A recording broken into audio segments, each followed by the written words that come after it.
Hi everyone, it's me Cam here at Kimber Creations. Um, I've been working on these crazy little donuts, and I do have so much to tell you, but that's in another video. I didn't want to take up too much of your time, but I did want to show you how I've been creating my little foam. These ones are foam-based donuts, and the foam that I was using, bought at our local craft store probably over a year ago. Um, but it's the foam sheets in the kids section. And I was just pulling out some of the browns and pinks and stuff and white to make donuts.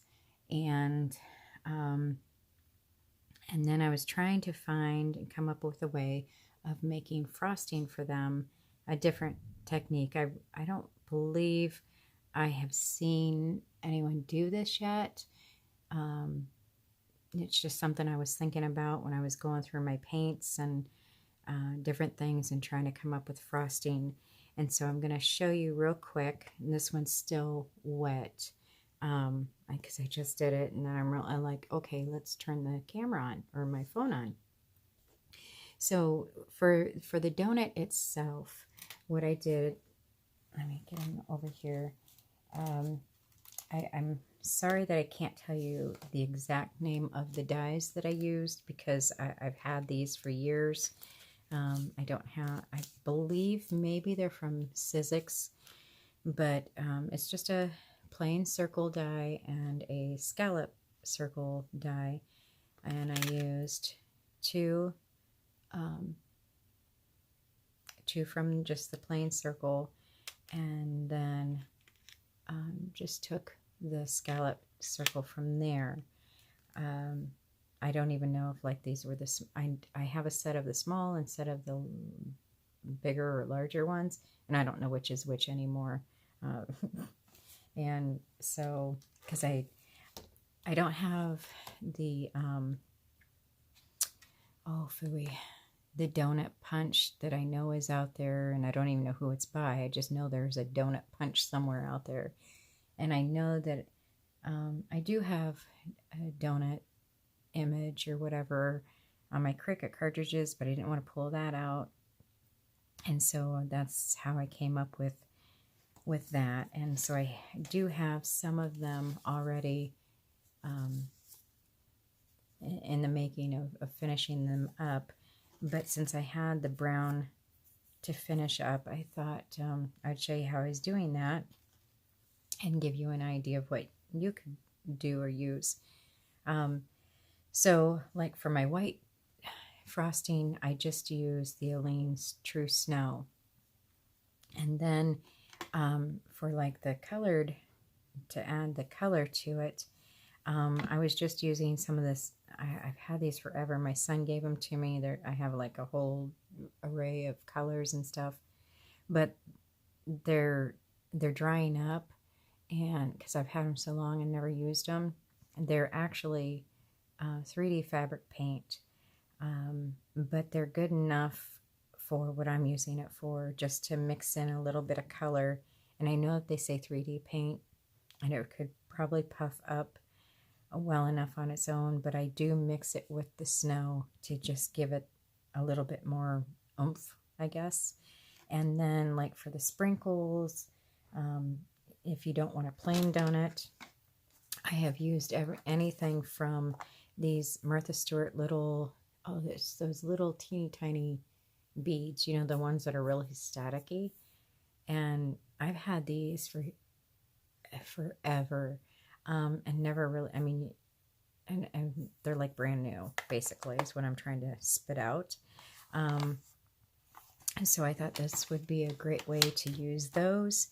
And then also I was going through some glitters and sequins and stuff, and found some little bottles that I had of that. And then I have other containers of sequins I was going through.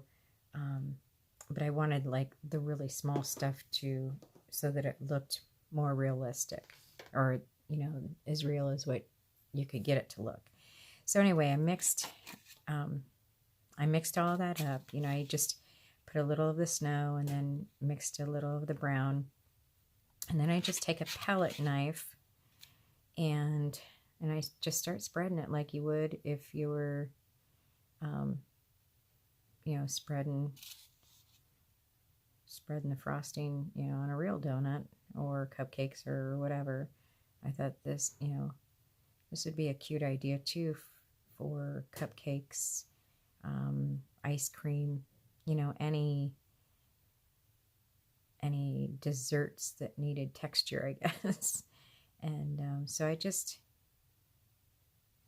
kind of slowly go around. I'm not like real super neat about it. I'm just trying to use up this brown because this was the last brown one that I had already made up. And I haven't tried it yet on just plain cardstock, but that's my next idea, to see how well it'll stand up on plain cardstock or if it's going to warp the cardstock or whatever. But so far it is doing okay on the foam. Now it hasn't dried completely, because with the snow you're supposed to allow it to dry for like 24 hours or something. And I thought, well, maybe I'd use a heat gun on it. And I thought, well, that probably wouldn't work either because, you know, the base is foam and everything would melt. And so I'm just letting it dry on its own. But anyway, you kind of get the idea that you just place the frosting all around. I try to get it an even coat the best that I can.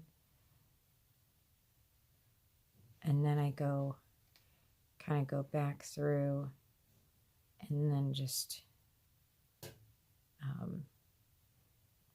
you know, add a little bit more detail to the frosting. Now, if you're going to leave it plain, you know, you probably want to do this a little bit nicer.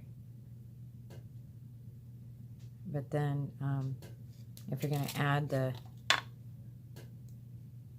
toppings, then it might not matter, excuse me, matter as much as what the bottom looks like. So I think for this one, since I have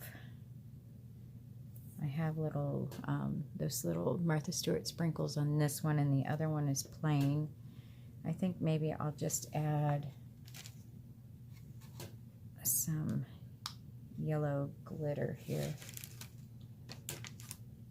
I'm going to get a coffee filter real quick. Whoops, I better move this out of the way a second. And then you just, you know, decorate it however you choose to.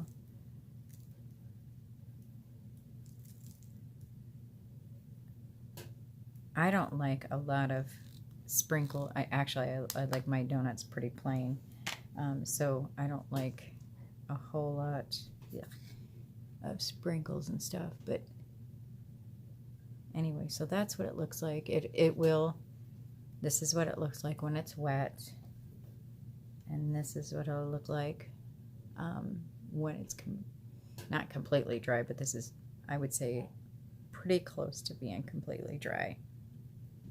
So anyway, there's an idea for you. I hope you've enjoyed this. Be on the lookout for more videos. I am in the process of doing some more videos here shortly, and hope to get them up before too long. So anyway, thanks for watching, and we will see you soon. Bye.